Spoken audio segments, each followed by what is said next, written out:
In Thie's video, I'll show you how to create a Facebook ad from an Instagram post, step by step. If your Instagram account is connected to your Meta account, you can use an existing Instagram post as the creative for a Facebook ad. To get started, open the Facebook app and sign in to the account that manages your business assets. Tap the menu icon, then open Ads Manager or Meta Business Suite, depending on the tools available for your account. Tap Create to start a new ad campaign and choose the objective that best matches your goal, such as traffic, engagement, or sales. Continue through the campaign setup until you reach the Ad section. Under the creative options, choose Use Existing Post instead of creating a new ad.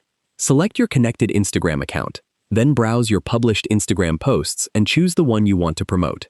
Review the ad preview, select your audience, budget, schedule, and placements, then make any final adjustments.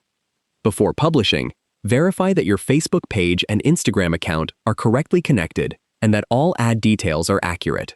Finally, tap Publish or Confirm to submit your ad for review. Once approved, you can monitor its performance in Ads Manager or Meta Business Suite and make changes if needed. If you found this video helpful, please like the video and subscribe to the channel for more easy app tutorials. Thanks for watching.